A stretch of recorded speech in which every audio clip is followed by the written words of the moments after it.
தொலைபேசி இணைப்பில் திமுகவை சேர்ந்த திரு TKS இளங்கோவன் இணைந்திருக்கிறார். பேசலாம். வணக்கம் சார். கொண்ட கொள்கையில் உறுதியாக இருந்தவர் என்று அனைவரும் புகழ்ந்து ஏற்றக்கூடிய சீதாராம் யெச்சூரி அவர்கள் காலமாக இருக்கின்ற அந்த துயர சம்பவம் நடந்திருக்கிறது.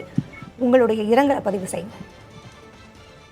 அவர் மாநிலங்களவையிலே உறுப்பினராக இருந்த காலத்தில் நானும் மாநிலங்களவையிலே உறுப்பினராக இருந்தேன் என்பது எனக்கு ஒரு பெருமை. அவருடைய பேச்சு என்பது நமக்கு பல செய்திகளை சொல்லக்கூடியதாக, அவரோட ஆழ்ந்த அறிவாற்றல் என்பது நமக்கு பாடம் கற்றுக் கொடுக்கக்கூடியதாக இருக்கும். கொள்கையில் பிறழாமல் மிக உறுதியாக இருந்தவர். இடதுசாரி சிந்தனைகளை வலிமையாக மக்கள் மன்றத்திலே விதைத்தவர்.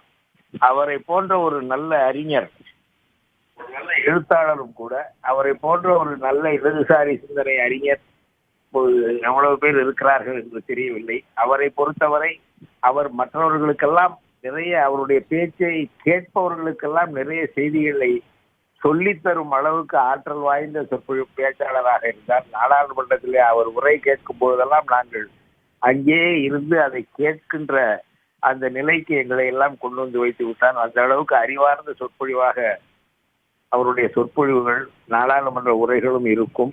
பல நல்ல அரிய செய்திகளை சொல்வார்.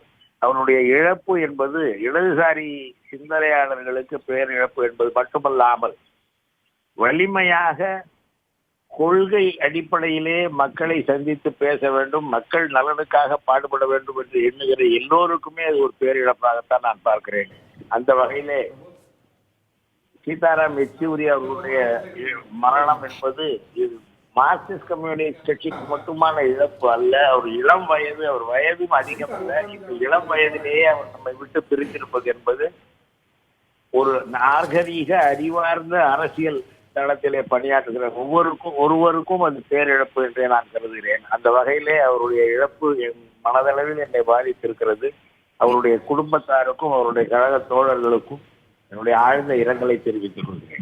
இணைப்பிற்கு இரங்கலை பதிவு செய்தமைக்கு நன்றி சார். இப்போ நீங்கள் சொன்னது போல மூத்த தலைவர் சீதாராம் யெச்சூரி அவர்களுடைய இழப்பு மார்க்சிஸ்ட் கம்யூனிஸ்ட் கட்சிக்கு மட்டுமல்ல, மக்கள் நலனுக்காக பாடுபடக்கூடிய அனைவருக்குமே ஒரு பேர் இழப்பாகத்தான் பார்க்கப்படுகிறது.